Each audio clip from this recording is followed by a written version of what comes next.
Hello friends, welcome to our YouTube channel Chandrika's kitchen. ഇന്നത്തെ നമ്മുടെ video എന്ന് പറയുന്നത് നെയ്യ് നമുക്ക് എളുപ്പത്തിൽ എങ്ങനെ വീട്ടിലുണ്ടാക്കിയെടുക്കാം, തയ്യാറാക്കിയെടുക്കാം എന്നുള്ള ഒരു വീഡിയോ ആണ്. ഇപ്പോൾ നമുക്ക് മാർക്കറ്റിൽ അവൈലബിൾ ആയിട്ടുള്ള നെയ്ക്കൊക്കെ നല്ല വിലയാണ്. അതുപോലെ തന്നെ നല്ല നെയ്യൊന്നും കിട്ടാനുമില്ല. മായമൊക്കെ അടങ്ങിയ നെയ്യാണ് നമുക്ക് മാർക്കറ്റിൽ കൂടുതലായിട്ടും കിട്ടാനുള്ളത്. ഇതൊക്കെ നമ്മൾ എങ്ങനെയാണ് കുട്ടികൾക്ക് വിശ്വസിച്ച് കൊടുക്കുക അല്ലേ? അപ്പോൾ നമുക്ക് അതിനൊന്നും നിൽക്കാതെ തന്നെ നമുക്ക് വീട്ടിൽ തന്നെ നല്ല എളുപ്പത്തിൽ നല്ല പ്യുവറായിട്ട് നെയ്യ് ഉണ്ടാക്കിയെടുക്കാം. നമ്മൾക്ക് സമാധാനമായിട്ട് വിശ്വസിച്ച് കുട്ടികൾക്ക് കൊടുക്കുകയും ചെയ്യുക. അതേപോലെ തന്നെ നെയ്യ്ക്ക് നല്ല ഹെൽത്ത് ബെനിഫിറ്റ്സ് ഒക്കെ ഉള്ളതാണെന്ന് എല്ലാവർക്കും അറിയാവുന്ന കാര്യമാണ്. അപ്പോൾ നമുക്കിത് വീട്ടിൽ തന്നെ തയ്യാറാക്കിയെടുക്കാം. നമ്മൾ ഈ ഒരു നെയ്യ് ഉണ്ടാക്കാനായിട്ട് ഉപയോഗിക്കുന്നത് കവർ പാലല്ല. നമ്മുടെ വീടിനടുത്ത് ഫാമുണ്ട്. അപ്പോൾ ആ ഫാമിൽ നിന്ന് മേടിക്കുന്ന പശുവിൻ്റെ പാൽ ഉപയോഗിച്ചാണ് നമ്മൾ ഈ ഒരു നെയ്യ് ഉണ്ടാക്കിയെടുക്കുന്നത്. ഒരു കുപ്പി പാലിൻ്റെ വില 30 രൂപയാണ്. അപ്പോൾ നമ്മളത് ഓരോ ദിവസവും, അതായത് ഡെയിലി നമ്മൾ ആ ഒരു പാല് മേടിക്കും. എന്നിട്ട് നമ്മളത് മുഴുവനായിട്ട് എടുത്ത് കാച്ചിയിട്ട് ചൂട് മാറിയതിന് ശേഷം ഫ്രിഡ്ജിലേക്ക് വെക്കും. ഫ്രിഡ്ജിൽ വെച്ചതിന് ശേഷം നമ്മൾ പിറ്റേ ദിവസം എടുക്കുമ്പോഴേക്കും അതിൻ്റെ മുകളിലായിട്ട് ഒരു ക്രീം ഫോം ചെയ്തിട്ടുണ്ടാകും. അതായത് പാലിൻ്റെ പാട. അതാണ് ആ ഒരു പാടയാണ് നെയ്യ് ഉണ്ടാക്കാൻ വേണ്ടിയിട്ട് നമ്മൾ കളക്ട് ചെയ്ത് വെക്കുന്നത്. അപ്പോൾ നമ്മൾ ഉപയോഗിച്ച കുപ്പിപ്പാലിൽ നിന്ന് നമുക്ക് എത്രത്തോളം ക്രീം കിട്ടുന്നുണ്ടെന്ന് നിങ്ങൾ നോക്കിക്കോ. സാധാരണ കവർ പാലാണെങ്കിൽ നമുക്ക് ഇത്രത്തോളം ക്രീമൊന്നും കിട്ടില്ല. അപ്പോൾ നമ്മൾ ഒരു മാസത്തേക്കുള്ള ക്രീം കളക്ട് ചെയ്ത് ഫ്രീസറിൽ സൂക്ഷിക്കും. അപ്പോൾ ഒരു മാസം ഒരുവിധം ക്രീം ആയതിനു ശേഷമാണ് നമ്മളത് പിന്നീട് ഉരുക്കിയിട്ട് നെയ്യായിട്ട് ഉപയോഗിക്കുന്നത്. അപ്പോൾ നമ്മൾ ഒരു മാസം മുമ്പേ തന്നെ എടുത്തു വെച്ചിട്ടുള്ള, അതായത് മുമ്പേ തന്നെ അല്ല, ഒരു മാസം എടുത്തു വെച്ചിട്ടുള്ള ക്രീമാണ് ഇപ്പോൾ നിങ്ങൾ വീഡിയോയിൽ കാണുന്നത്. നമുക്ക് അത്യാവശ്യം നല്ല രീതിക്ക് ക്രീം കിട്ടിയിട്ടുണ്ട്. അതായത് ഈ ഒരു പശുവിൻ പാലിൽ നിന്നാണ് കേട്ടോ നമുക്ക് കൂടുതലായിട്ടും ക്രീം കിട്ടുന്നത്. സാധാരണ നമ്മൾ മിൽമയുടെ കവർ പാലൊക്കെ മേടിക്കുകയാണെങ്കിൽ നമുക്ക് ഇത്രത്തോളം ഒന്നും കിട്ടത്തില്ല. അപ്പോൾ നിങ്ങൾക്കും നല്ല ശുദ്ധമായിട്ടുള്ള നെയ്യ് വീട്ടിലുണ്ടാക്കണം എന്നുണ്ടെങ്കിൽ അടുത്തുള്ള ഫാമിൽ നിന്നോ അല്ലെങ്കിൽ അടുത്തുള്ള ഏതെങ്കിലും ക്ഷീരകർഷകരിൽ നിന്നോ കുപ്പിയിൽ പാല് മേടിച്ചിട്ട് നിങ്ങൾക്ക് ഇതേപോലെ ചെയ്തെടുക്കാവുന്നതാണ്. കുറച്ച് വർഷങ്ങളായിട്ട് നമ്മൾ പുറത്തുനിന്ന് നെയ്യൊന്നും മേടിക്കാറില്ല. സ്ഥിരമായിട്ട് ഇങ്ങനെ ചെയ്തെടുക്കാറാണ് പതിവ്. ഒരു മാസത്തേക്ക് നമ്മുടെ വീട്ടിലേക്ക് ആവശ്യമായിട്ടുള്ള നെയ്യ് നമ്മൾ ഇതേപോലെയാണ് ചെയ്തെടുക്കുന്നത്. നമുക്ക് ധാരാളം തികയും ചെയ്യും. അതായത് ഒരു മാസത്തേക്ക് തന്നെ ഉണ്ടാകും ഈ ഒരു നെയ്യ്. ഇപ്പോൾ നെയ്യിൻ്റെ ഒരു ഗുണം പറയുകയാണെങ്കിൽ നമ്മുടെ സെലിബ്രിറ്റീസൊക്കെ രാവിലെ എഴുന്നേറ്റ് കഴിഞ്ഞിട്ടുണ്ടെങ്കിൽ 1 ടേബിൾ സ്പൂൺ നെയ്യ് കഴിക്കാറുണ്ട്. അതായത് ശുദ്ധമായിട്ടുള്ള നെയ്യ് അവർ കഴിക്കാറുണ്ട്. കാരണം അവരുടെ ഫിറ്റ്നസ്സിൻ്റെ ഒരു രഹസ്യം അതാണ്. രാവിലെ തന്നെ നമ്മൾ നെയ്യ് ഇതേപോലെ കഴിക്കുകയാണെങ്കിൽ നമ്മുടെ ഡൈജഷനൊക്കെ വളരെയധികം നല്ലതാണ്. അത് ഹെൽപ്പ് ചെയ്യും നന്നായിട്ട് നെയ്യ്. പിന്നെ അത് നമ്മൾ നല്ല രീതിയിൽ ശുദ്ധമായിട്ടുള്ള നെയ്യ് കഴിക്കുകയാണെന്നുണ്ടെങ്കിൽ നമുക്ക് ഹെൽത്ത് പ്രോബ്ലംസ് ഒന്നും ഉണ്ടാവില്ല. അതേസമയം നമ്മൾ പുറത്തുനിന്നൊക്കെ മേടിക്കുന്ന നെയ്യൊക്കെ വെച്ചാണ് കഴിക്കണമെന്നുണ്ടെങ്കിൽ അറിയാലോ, നമുക്ക് അത്യാവശ്യം ഹെൽത്ത് പ്രോബ്ലംസ് ഒക്കെ വരാൻ ചാൻസ് കൂടുതലാണ്. ഇനി നമ്മൾ എടുത്തു വെച്ചിരിക്കുന്ന ക്രീം ഓരോ ബാച്ചസ് ആയിട്ട് മിക്സിയുടെ ജാറിലേക്ക് ഇട്ട് കൊടുക്കാം. മിക്സി ജാറിൻ്റെ കപ്പാസിറ്റി എത്രയാണോ അതനുസരിച്ച് നമുക്കതിലേക്ക് ക്രീം ചേർത്ത് കൊടുക്കാം. അപ്പോൾ ഞാനിവിടെ ഓരോ ബാച്ചസ് ആയിട്ടാണ് ചെയ്തെടുക്കുന്നത്. അപ്പോൾ ഞാൻ ഫസ്റ്റ് ബാച്ച് ഞാൻ ആ ക്രീം ആഡ് ചെയ്ത് കൊടുത്തിട്ടുണ്ട്. ഇനി നമുക്കിതിലേക്ക് വേണ്ടത് തണുത്ത വെള്ളമാണ്. തണുത്ത വെള്ളത്തിലോ പച്ചവെള്ളത്തിലോ നമുക്കിത് ചെയ്തെടുക്കാവുന്നതാണ്. ഇപ്പോൾ ഞാൻ തണുത്ത വെള്ളമാണ് ആഡ് ചെയ്യുന്നത്. തണുത്ത വെള്ളം ഇല്ലെങ്കിലും കുഴപ്പമില്ല, പച്ചവെള്ളത്തിൽ നിങ്ങൾക്ക് ചെയ്തെടുക്കാവുന്നേ ഉള്ളൂ. കാരണം ഓൾറെഡി നമ്മുടെ ഈ ഒരു ക്രീം ഫ്രീസറിൽ നിന്ന് എടുത്ത ക്രീമാണ്.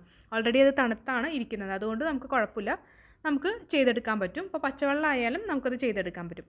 ഇപ്പോൾ ഞാൻ വെള്ളം അത്യാവശ്യത്തിന് ആഡ് ചെയ്ത് കൊടുത്തിട്ട് ഇനി നമുക്ക് മിക്സിയുടെ ജാറ് മൂടിയിട്ട് നമുക്കിത് കറക്കിയെടുക്കണം. പൾസ് മോഡിലല്ല കേട്ടോ ആദ്യം ചെയ്യേണ്ടത്. സാധാരണ നമ്മൾ മിക്സി റൺ ചെയ്യില്ലേ, അതേപോലെ തന്നെ നമുക്ക് റൺ ചെയ്തെടുക്കാം. അങ്ങനെ ഒരു മിനിറ്റോളം നമുക്ക് ഇതേപോലെ ചെയ്തെടുക്കണം. അപ്പം ആ ഒരു മിനിറ്റ് ഈ ഒരു മിക്സിയുടെ ജാറിൽ കിടന്നിട്ട് ബട്ടറെല്ലാം കൂടെ കുറച്ച് കട്ട പിടിച്ച് വരും. ഇപ്പോൾ നിങ്ങൾക്ക് വീഡിയോയിൽ കാണുമ്പോൾ മനസ്സിലാവും ബട്ടർ അത്യാവശ്യം ഫോം ചെയ്തിട്ടുണ്ട്. അതായത് വെള്ളം വേറെ, നമുക്ക് ബട്ടർ വേറെ ആയിട്ട് നമുക്ക് കിട്ടണം. അപ്പോൾ ആദ്യം ഞാൻ പറഞ്ഞതുപോലെ 1 മിനിറ്റ് ഇതേപോലെ മിക്സിയിലിട്ട് അടിച്ചെടുക്കുക. എന്നിട്ട് വീണ്ടും നമ്മൾ അടിക്കുമ്പോൾ നമുക്ക് പൾസ് മോഡിലിട്ടിട്ട് വേണം ചെയ്തെടുക്കാൻ വേണ്ടിയിട്ട്. അപ്പോൾ നമ്മൾ വീണ്ടും മിക്സിയുടെ ജാറ് മൂടിയിട്ട് വീണ്ടും ഞാൻ പൾസ് മോഡിലിട്ടിട്ട് ഒന്നുകൂടെ അതേപോലെ ചെയ്തെടുക്കുകയാണ്. അതായത് ഒരു 3-4-5 പ്രാവശ്യം നമുക്ക് ചെയ്യേണ്ടതായിട്ട് വരും. അങ്ങനെ നമ്മൾ പൾസ് മോഡിലിട്ട് ചെയ്ത് കഴിയുമ്പോഴത്തേക്കും ബട്ടർ നന്നായിട്ട് നമുക്ക് അതിലുള്ള കംപ്ലീറ്റ് ക്രീം ബട്ടറായിട്ട് മാറിയിട്ടുണ്ടാവും. വെള്ളം സെപ്പറേറ്റ്, ബട്ടർ സെപ്പറേറ്റ് ആയിട്ട് നമുക്ക് കിട്ടും. ഇപ്പോൾ നിങ്ങൾക്ക് ഈ വീഡിയോയിൽ കാണാൻ പറ്റും ബട്ടറൊക്കെ നന്നായിട്ട് മുകളിൽ അടിഞ്ഞിട്ടുണ്ട്. അതായത് സെപ്പറേറ്റ് വെള്ളം വേറെ, ബട്ടർ വേറെ ആയിട്ട് അടിഞ്ഞ് വന്നിട്ടുണ്ട്. ഇനി നമുക്കിതിൽ നിന്ന് ബട്ടർ ഒരു സ്പൂൺ ഉപയോഗിച്ച് കോരി വേറൊരു പാത്രത്തിലേക്ക് മാറ്റാം. അപ്പോൾ പാത്രത്തിലേക്ക് മാറ്റുമ്പോൾ നിങ്ങൾ അതിലും വെള്ളം ഉണ്ടായിരിക്കണം. ഒരു പാത്രം വെള്ളത്തിലേക്ക് വേണം ഈ ഒരു ബട്ടർ വീണ്ടും മാറ്റാനായിട്ട്. ഈസി ആയിട്ട് നമുക്ക് ബട്ടർ ഇതിൽ നിന്ന് കോരി നമുക്ക് മാറ്റാൻ പറ്റും. ഞാനപ്പോൾ ഓൾറെഡി കോരിയിട്ട് വേറൊരു പാത്രത്തിലേക്ക് മാറ്റാണ് ഈ കാണുന്നത്. കണ്ടോ, നമുക്ക് ബട്ടറായിട്ട് തന്നെ വേണമെങ്കിൽ യൂസ് ചെയ്യാം. അതായത് കുറച്ച് ബട്ടർ നമുക്ക് ഇതിൽ നിന്ന് മാറ്റിയിട്ട് വേണമെങ്കിൽ ബട്ടറായിട്ട് യൂസ് ചെയ്യാം. അല്ല, ഉള്ള എല്ലാ ബട്ടറും നെയ്യായിട്ട് യൂസ് ചെയ്യുക. എങ്ങനെ വേണമെങ്കിലും നമുക്ക് ചെയ്യാമല്ലോ നമ്മുടെ വീട്ടിൽ ഉണ്ടാക്കിയെടുക്കുകയാണെന്നുണ്ടെങ്കിൽ. ബട്ടറും മേടിക്കേണ്ട ആവശ്യമില്ല, അതേപോലെ തന്നെ നെയ്യും മേടിക്കേണ്ട ആവശ്യമില്ല. അപ്പോൾ പുറത്തുനിന്നൊക്കെ നമ്മൾ മേടിക്കണമെന്നുണ്ടെങ്കിൽ ബട്ടറിനും നെയ്യിനൊക്കെ എന്തോരം കാശ് കൊടുക്കേണ്ടി വരും. കുറച്ച് ക്രീമൊക്കെ ഇതേപോലെ കളക്ട് ചെയ്ത് വെച്ചിട്ടുണ്ടെങ്കിൽ നമുക്ക് വീട്ടിലേക്ക് മേടിക്കുന്ന, അതായത് വീട്ടാവശ്യത്തിലേക്ക് മേടിക്കുന്ന പാൽ ഉപയോഗിച്ച് തന്നെ നമുക്ക് അതിൽ നിന്ന് തന്നെ ബട്ടറും നെയ്യൊക്കെ ഉണ്ടാക്കിയെടുക്കാൻ പറ്റും. നമ്മളിപ്പോൾ ഇങ്ങനെ എടുക്കുന്ന ബട്ടറിൽ പുളിപ്പുണ്ടാവും. അപ്പോൾ നമ്മൾ വെള്ളം മാറ്റി മാറ്റി ഇത് കഴുകിയെടുക്കണം. ആ പുളിപ്പ് മാറാൻ വേണ്ടിയിട്ടാണ് 2-3 പാത്രത്തിലായിട്ട് നമ്മൾ വെള്ളം വെച്ചിട്ട് ഇത് ഓരോ വെള്ളത്തിലായിട്ട് നമ്മളിങ്ങനെ കഴുകി എടുക്കണം. എന്നാലേ ഇതിൻ്റെ മുഴുവനായിട്ടുള്ള ആ ഒരു പുളിപ്പ് മാറി കിട്ടുള്ളൂ. എന്നിട്ട് വേണം നമുക്കിത് ഉരുക്കിയെടുക്കാൻ വേണ്ടിയിട്ട്. അപ്പോൾ 3-4 പ്രാവശ്യം വെള്ളം മാറ്റി നമുക്ക് ഇതേപോലെ ബട്ടർ കഴുകിയെടുക്കാം. വീഡിയോയിൽ കാണുമ്പോൾ നിങ്ങൾക്ക് ചിലപ്പോൾ പ്രോസസ്സ് കുറച്ച് ലെങ്തി ആയിട്ട് തോന്നും. പക്ഷേ ഒരു ബുദ്ധിമുട്ടും ഇല്ല കേട്ടോ. വീട്ടമ്മമാരൊന്ന് മനസ്സ് വെച്ചിട്ടുണ്ടെങ്കിൽ ഇത് എളുപ്പത്തിൽ നമുക്ക് തയ്യാറാക്കിയെടുക്കാവുന്നേ ഉള്ളൂ. അപ്പോൾ നമ്മളിത് ഓരോ വെള്ളത്തിലായിട്ട് മാറ്റുമ്പോഴേക്കും നമ്മൾ എപ്പോഴാണിത് സ്റ്റോപ്പ് ചെയ്യേണ്ടതെന്ന് വെച്ചിട്ടുണ്ടെങ്കിൽ ആ ഒരു പാലിൻ്റെ കളർ, അതായത് ആ ഒരു വെള്ള കളറുണ്ടല്ലോ, അത് മുഴുവനായിട്ട് മാറണം. അപ്പോൾ നമ്മൾ അതുവരെ നമ്മൾ ഇതേപോലെ കഴുകിയെടുക്കുക. അപ്പോൾ ഫുൾ നെയ്യും നമുക്ക് ഇതേപോലെ ചെയ്തെടുക്കാൻ പറ്റും. കാരണം വേസ്റ്റായിട്ട് പോവുകയൊന്നുമില്ല. കാരണം വെള്ളവും അതേപോലെ തന്നെ നെയ്യും സെപ്പറേറ്റ് ആയിട്ട് തന്നെ നമുക്ക് കിട്ടും. അപ്പോൾ ആ ഒരു വെള്ളം വൈറ്റ് കളർ മാറുന്നതുവരെ നമുക്ക് ഇതേപോലെ ഒരു 3-4-5 പ്രാവശ്യം കഴുകി മാറ്റിയെടുക്കാം. നമ്മളപ്പോൾ ഇങ്ങനെ കൂടുതലായിട്ട് വെള്ളത്തിൽ ഇതേപോലെ കഴുകിയെടുത്തില്ല എന്നുണ്ടെങ്കിൽ ഈ ഒരു നെയ്ക്ക് പാലിൻ്റെ സ്മെല്ലൊക്കെ കൂടുതലായിട്ട് ഉണ്ടാകും. അപ്പോൾ അതൊക്കെ ഒഴിവാക്കാൻ വേണ്ടിയിട്ടാണ് നമ്മളിത് റിപ്പീറ്റായിട്ട് ചെയ്യുന്നത്. ഈ ഒരു സ്റ്റേജ് മാത്രമാണ് നമുക്ക് കുറച്ച് ലെങ്തി ആയിട്ട് തോന്നുന്നത്. ബാക്കിയെല്ലാം നല്ല എളുപ്പമല്ലേ, നമുക്ക് മിക്സിക്കകത്തിട്ട് അടിച്ചെടുക്കാൻ എളുപ്പമാണ്. ഇത് കഴിഞ്ഞിട്ട് ഇങ്ങനെ കിട്ടിയ ബട്ടർ ഉരുക്കാനായിട്ട് അതിലേറെ എളുപ്പമാണ്.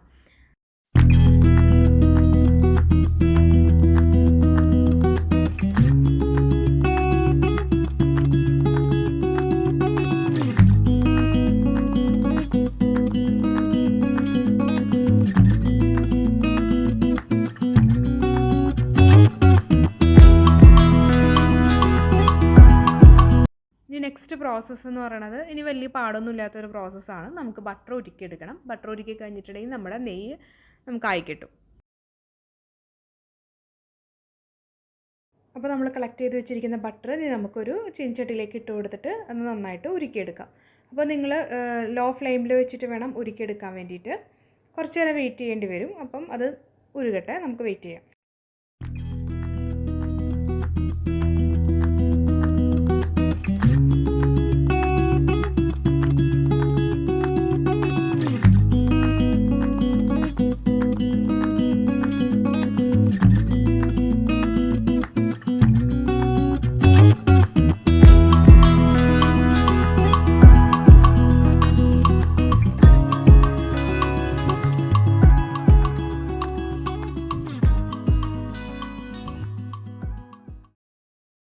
ഇപ്പോൾ ബട്ടറൊക്കെ നന്നായിട്ട് ഉരുകി വരുന്നുണ്ട്. അപ്പോൾ നമുക്കൊരു തവി ഉപയോഗിച്ചിട്ട് ഒന്ന് ഇളക്കി കൊടുക്കാം.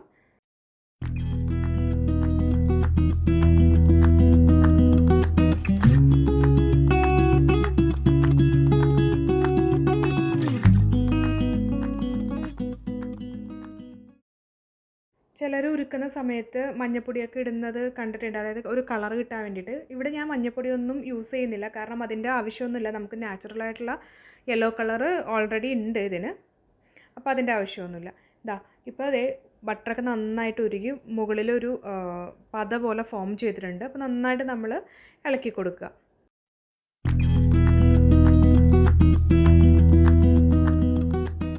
അപ്പോൾ നന്നായിട്ട് ഇളക്കി കൊടുക്കുക. അപ്പോൾ ഈ ഒരു പതയൊക്കെ വീണ്ടും നന്നായിട്ട് തിളച്ച് ഇതിൻ്റെ ആ ഒരു വേസ്റ്റൊക്കെ ഉരുകി ഒരു ബ്രൗൺ നിറമാകും. അപ്പോഴാണ് നമ്മുടെ നെയ്യ് സെറ്റായിട്ട് ഉണ്ടാവുക. അപ്പോൾ അതുവരെ നമ്മൾ ഇതേപോലെ തിളപ്പിച്ചെടുക്കണം. ഇനി ഞാനിതിലേക്ക് ഒരു ഉള്ളി ചെറുതായിട്ട് അരിഞ്ഞത് ചേർത്ത് കൊടുക്കുന്നുണ്ട്. ഇതെന്തിനാണ് ചേർക്കണമെന്ന് വെച്ചിട്ടുണ്ടെങ്കിൽ ഈ നെയ്യ്ക്ക് നല്ലൊരു മണം കിട്ടാൻ വേണ്ടിയിട്ടാണ്. അപ്പോൾ ഈ ഒരു സ്റ്റെപ്പ് നിങ്ങൾ സ്കിപ്പ് ചെയ്യാതെ ചെയ്യണം. കാരണം എന്ന് വെച്ചിട്ടുണ്ടെങ്കിൽ ഈ ഒരു ഉള്ളി ചേർക്കുമ്പോഴത്തേക്കും ആ നെയ്ക്കൊരു പ്രത്യേക ഒരു സ്മെല്ലാണ്. വേറൊരു ടൈപ്പ് സ്മെല്ലൊന്നും ഈ ഒരു നെയ്ക്ക് ഉണ്ടാവില്ല. അപ്പോൾ ഇനിയും നമുക്ക് അത് ഇളക്കി കൊടുക്കാം. അപ്പോൾ ഇതെല്ലാം നന്നായിട്ട് അതിൻ്റെ വേസ്റ്റൊക്കെ ഉരുകി, അതായത് ഒരു ബ്രൗൺ കളർ ആകുമ്പോഴത്തേക്കും താഴെ അടിയുന്നതാണ് ഇതിൻ്റെ ഒരു പരുവം. അതുവരെ നമ്മളിങ്ങനെ ലോ ഫ്ലെയിമിലിട്ടിട്ട് ഇളക്കി സെറ്റാക്കി എടുക്കുക.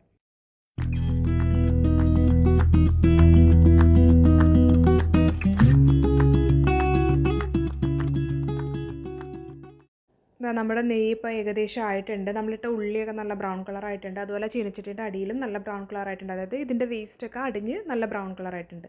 ഇനി നമുക്കത് തണുക്കാനായിട്ട് വയ്ക്കാം. തണുത്തതിന് ശേഷം നമുക്കിത് അരിച്ച് ഒരു കുപ്പിയിലേക്ക് നമുക്ക് മാറ്റാവുന്നതാണ്.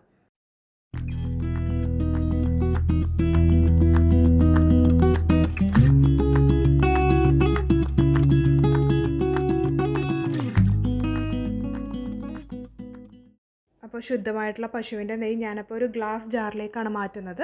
അപ്പോൾ നമുക്കിതേപോലെ മാറ്റി സൂക്ഷിക്കാവുന്നതാണ്. നെയ്യ് ചെയ്തെടുക്കുമ്പോൾ ഈ ഒരു രൂപത്തിലാണ് ഇരിക്കുക. ഇത് ഒരു ദിവസം കഴിഞ്ഞ്, അതായത് പുറത്തിരുന്നിട്ട് ഒരു ദിവസം കഴിയുമ്പോഴാണ് നല്ല കറക്റ്റായിട്ടുള്ള ഒരു യെല്ലോ കളർ ഇതിന് കിട്ടുക. അതായത് നമ്മൾ സാധാരണ പുറത്തുനിന്നൊക്കെ മേടിക്കുന്ന നെയ്യ് പോലെ ഉണ്ടാവുക. അപ്പോൾ ഇതുപോലെ നിങ്ങളും വീട്ടിൽ ട്രൈ ചെയ്ത് നോക്കുമെന്ന് വിചാരിക്കുന്നു. അപ്പോൾ വീഡിയോ എല്ലാവർക്കും ഇഷ്ടമായെന്ന് വിചാരിക്കുന്നു. അപ്പോൾ നമ്മുടെ വീഡിയോ ഒക്കെ ഇഷ്ടമാകുന്നുണ്ടെങ്കിൽ ചാനൽ സബ്സ്ക്രൈബ് ചെയ്യാനും ലൈക്ക് ചെയ്യാനും ഷെയർ ചെയ്യാനും അതുപോലെ തന്നെ നിങ്ങളുടെ ഫ്രണ്ട്സിനും റിലേറ്റീവ്സിനൊക്കെ ഷെയർ ചെയ്ത് കൊടുക്കണേ. ഇതുപോലെ സിമ്പിൾ റെസിപ്പീസ് നമ്മുടെ ചാനലിൽ അപ്ലോഡ് ചെയ്തിട്ടുണ്ട്. അപ്പം വീഡിയോ കാണാത്തവരുണ്ടെങ്കിൽ ആ ചാനലിൽ കയറി എല്ലാ വീഡിയോ ഒന്ന് കണ്ടു നോക്കണേ. അപ്പോൾ പുതിയൊരു വീഡിയോ ആയിട്ട് നമുക്ക് വീണ്ടും കാണാം. തുടർന്നും നിങ്ങളുടെ എല്ലാവരുടെയും സപ്പോർട്ട് ഞങ്ങൾ പ്രതീക്ഷിക്കുന്നു. താങ്ക്